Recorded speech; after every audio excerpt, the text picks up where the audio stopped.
اعوذ باللہ من الشیطان الرجیم، بسم اللہ الرحمن الرحیم۔ السلام علیکم۔ ابتدا رب ذوالجلال کے بابرکت نام سے جس کے قبضہ قدرت میں ہم سب کی جانیں ہیں۔ ناظرین، ایک انتہائی افسوسناک واقعہ بلوچستان میں جعفر ایکسپریس کا پیش آیا۔ اس سانحہ میں ہمارے جتنے بھی بھائی شہید ہوئے یا زخمی ہوئے، ان کا تہ دل سے افسوس ہوا، اور ایسے واقعات ملک میں بڑھتے ہی جا رہے ہیں، اور ان پہ ہم جیسے لوگ سوائے افسوس کے کچھ بھی نہیں کر سکتے۔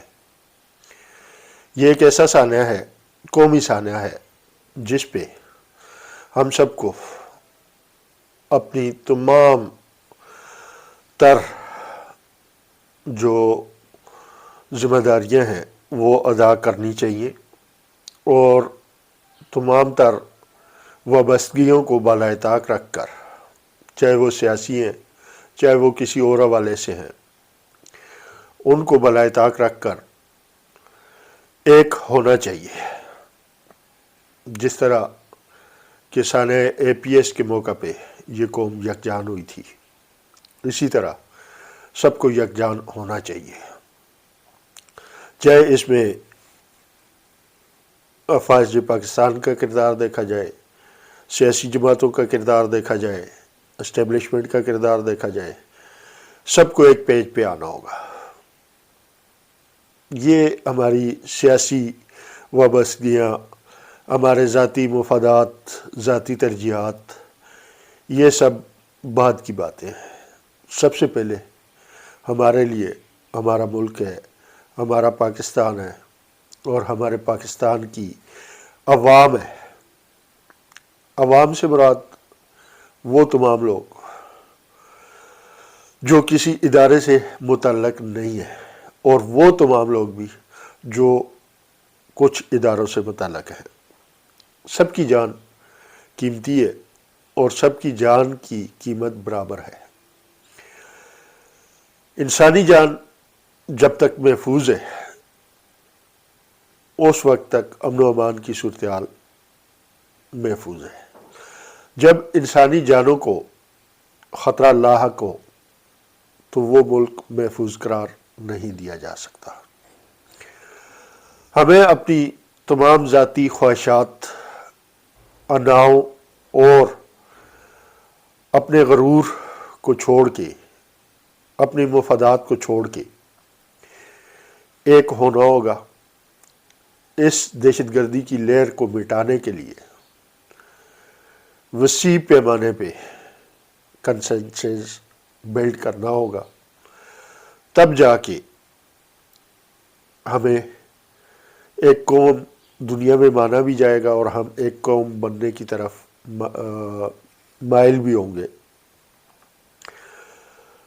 اب اس میں دیکھا جائے تو کسی قسم کی ایسی بات جو عوام کے اندر ایسے موقع پہ نفرت پیدا کرے، وہ چاہے کوئی سیاستدان کرے، چاہے بیوروکریٹ کرے، چاہے اسٹیبلشمنٹ کرے، چاہے کوئی بھی کرے، چاہے کوئی صحافی کرے، وہ قابل تردید ہے، وہ قابل مذمت ہے۔ اس لیے کہ یہ موقع آپ کے ذہنی رجحان کی نشاندہی کرتے ہیں کہ آپ کس طرف جا رہے ہیں، اور پھر ایسے سانحات سیاست چمکانے کے لیے نہیں ہوتے۔ ایسے سانحات جو ہیں وہ ذاتی مفادات کے بیانیہ کو پروموٹ کرنے کے نہیں ہوتے۔ بحیثیت مجموعی یہ سانحہ بھی اسی طرح کا سانحہ تھا۔ ہاں، البتہ جائز بات، جائز تنقید، اس کو برداشت کرنا اور اس پہ کان دھرنا بھی سب کا فرض بنتا ہے۔ سب سے پہلے ہمیں یہ دیکھنا چاہیے کہ جب یہ سانحہ ہوا تو اس میں ہمارے کون کون سے فیلئر تھے۔ اب وہ دور نہیں رہا کہ 90s کی دہائی تھی یا اس سے پہلے کے آپ کے پاس ایک پی ٹی وی ہوا کرتا تھا اور 4 سے 5 نیوز پیپر ہوتے تھے، اور آپ نے جو کچھ کہہ دیا وہ پتھر پہ لکیر ہو گیا۔ اب ذرائع مواصلات اتنے بڑھ چکے ہیں کہ جگہ جگہ سے وہ خبر جو آپ چھپانا بھی چاہ رہے ہوتے ہیں وہ سامنے آ جاتی ہے۔ سچ آج کے دور میں ڈیجیٹل دور ہے، ڈیجیٹل دور میں سچ آج کے دور میں نہیں چھپ سکتا۔ ہمارے فیلئر ہیں، ہمیں ان کو تسلیم کرنا چاہیے۔ دیکھیں اتنا بڑا سانحہ ہوا، اس سانحے کے پیچھے یہ ٹرین کے جو ہائی جیک کے واقعات ہیں، یہ آپ کو بتاتا چلوں کہ یہ جعفر ایکسپریس ٹرین کے واقعہ سے پہلے ٹوٹل 5 ایسے واقعات ہوئے تھے،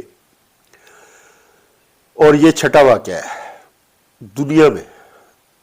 اسی چیز سے اندازہ لگائیں ہائی جیکنگ جو ہوتی ہے ہوائی جہازوں کی، تاریخ بھری پڑی ہے، کتنے واقعات ہوئے۔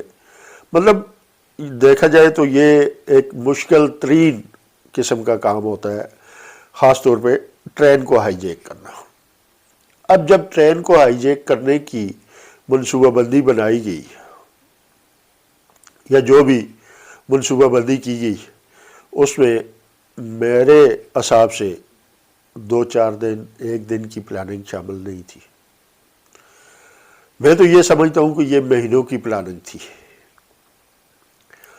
پھر اس اٹیک کو اگر سمجھا جائے تو بی ایل اے جو ہے انڈین سپورٹڈ آرگنائزیشن ہے جو ملکی مفاد کے خلاف جا کے کام کرتی ہے۔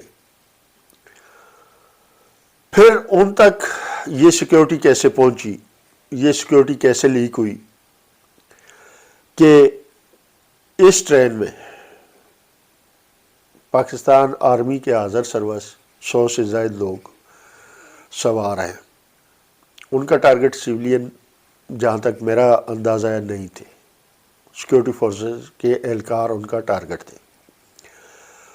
اب ایک ہم صدیوں پرانے قوانین اور ان پہ عمل درآمد کرتے ہوئے چل رہے ہیں۔ آرمی کے اندر جب یہ لوگ چھٹی جاتے ہیں تو ان کو ایک فری واچر دیا جاتا ہے ٹرین کے لیے۔ وہ میرا خیال ہے 1876 یا 77 کا ڈیزائن شدہ ایک واچر ہے۔ وہ واچر پہلے جاتے ہیں ریلوے اسٹیشن جو ہوتا ہے انچارج اس کے پاس، اسٹیشن ماسٹر کے پاس، وہاں سے وہ ٹکٹ ایشو ہوتے ہیں، لسٹیں بنتی ہیں کہ اس ٹرین میں اتنے لوگ اس فری واچر یا کنسیشن واچر 2 طرح کے ہوتے ہیں، ایک سالانہ فری واچر ہوتا ہے اور ایک جو ہے وہ اس کے بعد 3 جو ہے کنسیشن واچر سال میں ایشو ہوتے ہیں ہر فوجی کو۔ تو اس کی تفصیلات وہاں پہ موجود ہوتی ہے اسٹیشن پہ۔ اب یہ جو راز لیک ہوا کہاں سے ہوا، اس کے زیادہ امکانات یہی ہے کہ یہ اسٹیشن ماسٹر یا ریلوے اسٹیشن سے لیک ہوا۔ پھر اس کے بعد ایک جامع پلاننگ کی گئی۔ اتنے بڑے کام کے لیے عام سی پلاننگ نہیں ہوئی۔ تو ایسے ٹائم میں ہمارے سیکیورٹی ایجنسیز کا اس کو فیلئر کہنا نہ تو غداری وطن ہے اور نہ ہی اس کو کوئی اور رنگ دیا جا سکتا ہے۔ اس کی وجہ یہ ہے کہ سیکیورٹی ایجنسیز کا کام ہی یہی ہوتا ہے کہ انہوں نے کسی بھی واقعہ کے رونما ہونے سے پہلے تحقیق کر کے اس کے وجوہات کو سامنے لا کے اس سے بچنے کے اقدامات کرنے ہوتے ہیں۔ لیکن یہاں اتنا بڑا سانحہ ہو گیا اور کسی کو کانوں کان خبر ہی نہیں، پتہ اس وقت چلتا ہے جب سانحہ ہو چکا ہوتا ہے۔ تو ہمیں اپنی انٹیلیجنس کو بہتر بنانا ہوگا، ہمیں انہیں فالتو کاموں سے نکال کے، جن کاموں پہ ہم نے ان کو لگایا ہوا ہے ان سے نکال کے اس طرف توجہ دلانی ہوگی جو ان کا اصل کام ہے۔ جب ہر بندہ اپنا کام ایمانداری سے، تندہی سے اور اس کو فرض سمجھتے ہوئے کرے گا تو میرا نہیں خیال کہ وہ ناکام ہوگا۔ وہ اپنی ذمہ داری کو ایسے طریقے سے نبھائے گا تو اس طرح کے فیلئر کبھی بھی نہیں آئیں گے۔ جو اس سانحہ میں شہادتیں ہوئی، چاہے سویلین کی ہوئی، چاہے آرم فورسز کے جوانوں کی ہوئی، یہ سب ہمارے بھائی ہیں، ہماری جان ہے، ہمارا مان ہے اور ہمارے پاکستان کی شان ہے۔ ان پہ دل خون کے آنسو روتا ہے، تو دوسری طرف اپنے اس فیلئر پہ بھی ہمیں ضرور کام کرنا چاہیے اور دیکھنا چاہیے کہ کہاں پہ ہم اس فیلئر کا شکار ہوئے۔ پھر جب یہ سانحہ ہو چکا، الحمدللہ بقول آئی ایس پی آر کے، کہ بغیر کسی مزید جانی نقصان کے اس آپریشن کو مکمل کر لیا گیا۔ اس کے بعد مختلف رائے آنا شروع ہو گئی، لیکن اس وقت ہماری حکومت میں بیٹھے ہوئے لوگوں کا جو رویہ ہے وہ انتہائی ناقص ہے۔ ادھر ٹرین پہ قبضے میں لی جا رہی ہے اور ادھر ہماری کوئٹہ پولیس عادل بازئی کے گھر پہ چھاپے مار رہی ہے ان کی سیاسی وابستگی تبدیل کروانے کے لیے۔ کیا سنجیدہ قوموں کا یہی کام ہوتا ہے؟ آپ کے سینکڑوں لوگ، سینکڑوں قیمتی جانیں موت اور زندگی کی کشمکش میں ہیں، بلکہ یہ کہنا چاہیے کہ موت کے شکنجے کے اندر ہے، اور آپ اس پہ توجہ دینے کے بجائے ایک سیاسی ایکسرسائز کر رہے ہیں۔ پھر اللہ پاک نے ہمیں ایسے ایسے سیاستدان دیے کہ جن کی سوچ کو سات سلام بھی کریں تو کم ہے۔ فیصل کریم کنڈی پیپلز پارٹی پاکستان کے ایک اچھے سلجھے ہوئے رہنما ہیں، جو آج تک میں ان کو سمجھتا تھا، اور آج کل کے پی کے گورنر بھی ہیں۔ ان کا ایک انوکھا مشورہ سامنے آیا کہ جی جہاز کے ٹکٹ سستے کر دیے جائیں اور جتنے بھی آرم فورسز یا سرکاری محکموں کے ملازمین ہیں ان کو فضائی سفر کی سہولیات فراہم کی جائیں۔ اور بھائی میرے، کتنے لوگ فضائی سفر کریں گے؟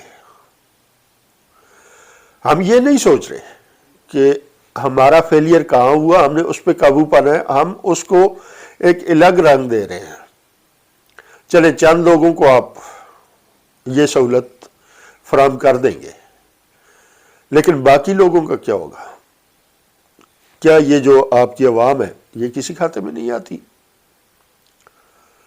یہ کہاں جائیں گے؟ اگر صرف سرکاری ملازمین کے لیے یہ سب کچھ کر دیا جائے تو باقی لوگوں کی جان کا کوئی قیمت نہیں۔ جب مشورہ دیتے ہیں اپنے سیاسی قد کاٹ کو دیکھ کے اور اپنے جو مفادات ہیں ان سے ہٹ کر ایک لیڈر کے طور پہ مشورہ دیا کریں۔ فیصل کریم کنڈی صاحب، آپ افورڈ کر سکتے ہیں، گورنمنٹ ملازمین افورڈ کر سکتے ہیں، لیکن عام آدمی کہاں جائے گا؟ مجھے آپ سے اس طرح کی مشورے کی بالکل توقع نہیں تھی جو مشورہ آپ نے دیا ہے۔ اس کے بعد دیکھا جائے تو کل قومی اسمبلی کے اجلاس میں خواجہ آصف نے جس طرح کا رویہ اختیار کیا، بجائے اس کے کہ ہم اپنے فیلئر پہ پشیمان ہوں، رنجیدہ ہوں، اظہار ندامت کریں، وہ چڑھ دوڑے ایک سیاسی جماعت پہ۔ اب مجھے یہ بتائیں کہ کیا سیاسی جماعت نے جا کے یہ کام کیا ہے؟ جبکہ بی ایل اے عرصہ دراز سے اس طرح کے کاموں میں سرگرم ہے، آج تک تو انہوں نے کبھی کوئی موقع ہاتھ سے جانے نہیں دیا جہاں وہ دہشت گردی نہ پھیلاتے ہوں۔ بجائے اس کے کہ اس پہ نظر رکھی جائے، آپ کی انٹیلیجنس ایجنسیاں ہر وقت اس پہ نظر رکھیں اور ان کے ہر قدم کو روکیں، آپ ایک سیاسی جماعت پہ چڑھ دوڑتے ہیں۔ جو کچھ ہوا تاریخ سب کے سامنے ہے، اس پہ بات کرنے کی ضرورت بھی نہیں، لیکن کم از کم آپ اپنے عہدے کا خیال کریں۔ پھر ایسے فیلئر پہ جو متعلقہ یا ذمہ دار لوگ ہوتے ہیں وہ ہمیشہ مستعفی ہو جاتے ہیں۔ آپ وزیر دفاع ہیں، آپ اس چیز کے ذمہ دار ہیں، آپ کو تو اس طرح کی بات کرنی ہی نہیں چاہیے، آپ کو تو استعفیٰ دینا چاہیے تھا کہ یہ فیلئر میرے دور وزارت میں ہوا ہے، اور آپ الٹا دوسروں کو بلیم کر رہے ہیں۔ اس موقع پر اگر دیکھا جائے تعمیراتی قسم کی تقاریر جو ہوئی کل اسمبلی میں، اسد کیسر نے بہت اچھی بات کی، بیرسٹر گور نے اچھی بات کی، اس کے بعد شہر افضل مروت نے جو باتیں کی وہ بہت اچھی ہوئی۔ پھر یہاں پہ ایک اور چیز سامنے آئی کہ جب ہم اپنی ناکامیوں کا اعتراف کر رہے ہوتے ہیں یا اپنی ناکامیوں کا اظہار کر رہے ہوتے ہیں تو ہمارے جو سرکاری ٹی وی ہے وہ ہماری آواز کو بند کر دیتا ہے۔ انتہائی افسوسناک بات ہے۔ جب شہر افضل مروت تقریر کر رہے تھے اور بڑے اچھے پوائنٹ انہوں نے سامنے لائے تو ان کی آواز کو بار بار میوٹ کر دیا جاتا تھا۔ اسی طرح بلوچستان کے نمائندے کے طور پہ جب ایک ممبر اسمبلی نے بات کرنی شروع کی تو اس وقت نشریات کو بند کر دیا گیا۔ آوازیں دبانے سے یہ مسائل حل نہیں ہوتے، اپنی غلطیوں کوتاہیوں کی نشاندہی کر کے ان کو درست کرنے سے یہ مسائل حل ہوں گے۔ اور پھر ایک انسانی نفسیات ہے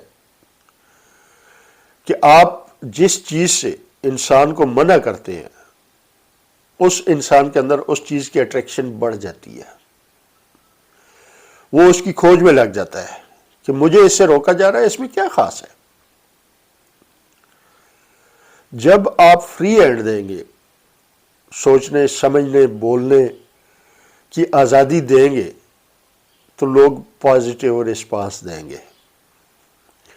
جب آپ قدغنیں لگانا شروع کر دیں گے تو لوگ اس کی کھوج میں لگ جائیں گے، اور جب کھوج میں لگیں گے، پابندیوں کے ساتھ کھوج میں لگیں گے تو ہو سکتا ہے ان تک جو معلومات جو حقائق پہنچے وہ غلط ہوں اور وہ غلط لائن لے کے غلط راستے پہ چل نکلے۔ لیکن جب اس طرح کی پابندیاں نہیں ہوں گی، اظہار آزادی ہوگا، سوچنے کی، سمجھنے کی اور اپنی ذاتی رائے کے اظہار کی آزادی ہوگی اور ذرائع ان کو میسر ہوں گے تو حقائق ان تک پہنچیں گے۔ اور وہ آپ کو اگر کوئی مشورہ دیتا ہے، میرے اندر ایک خامی ہے، میرا ایک فیلئر ہے کہ میں ایک کام نہیں کر سکتا، تو جب دوسرا بندہ مجھے مشورہ دیتا ہے تو میرا کام بنتا ہے، عقل و خرد یہ کہتی ہے مجھے کہ جب وہ چیز میرے بس سے باہر ہے تو میں دوسرے کے مشورے پہ عمل کر لوں، میں اس پہ غور کروں. جب میں غور کروں گا تو مجھے سمجھ آئے گی کہ ہاں کہاں پہ میں نے غلطی کی ہے، تب جا کے میں اس غلطی کو سدھارنے کا کوئی سبب پیدا کر سکتا ہوں. جب میں تنقید سننے کا عادی نہیں رہوں گا تو میں کیسے اپنی غلطی کو سدھاروں گا؟ اور جب میں غلطی کو نہیں سدھاروں گا تو وہ غلطی بار بار ہوگی، وہ نقصان بار بار ہوگا، اور یہ بحیثیت مجموعی ایک قوم کا نقصان ہوتا ہے. چند ذہنوں کی انا، جبر، وہ پوری قوم کا نقصان بن جاتا ہے. لہٰذا کھلے دل سے سوچیں، کھلے دل سے اس پہ عمل کریں. بہت سارے سوالات اٹھتے ہیں، بہت سارے سوالات ذہن میں بھی ہیں، لیکن میں بات کو لمبا نہیں کرنا چاہتا. یہ ایک ایسا لمحہ فکریہ ہے جس پہ ہمیں تمام سیاسی، سماجی اور دیگر وابستگیوں سے بالاتر ہو کے سوچنا ہوگا. آنے والے وقت کے لیے لائحہ عمل طے کرنا ہوگا کہ ہم نے کیسے چلنا ہے، کیا کرنا ہے، اور ہمارا جو اصل کام ہے ہمیں اس کام کی طرف توجہ دینی ہوگی. جب ہم اصل کام چھوڑ کے دوسرے کاموں میں الجھ جائیں گے تو اس طرح کے واقعات کو ہم روکنے کے قابل نہیں رہتے. آج صرف اسی پہ بات کرتے ہیں. امید ہے ویڈیو آپ کو پسند آئے گی، اور اپنی رائے کا اظہار کمنٹ سیکشن میں ضرور کیجیے گا. غور کیجیے اور دعا کیجیے کہ میرا اللہ اس ملک کو، اس ملک کی عوام کو، اس ملک کے اداروں کو اپنی حفظ و امان میں رکھے، اور ہمیں اناؤں سے نکل کے ملکی اور قومی مفاد کے تابع ہونے اور اس پہ کام کرنے کی توفیق عطا فرمائے. اجازت دیجیے اپنے میزبان ذوالفقار خان کو. اللہ حافظ.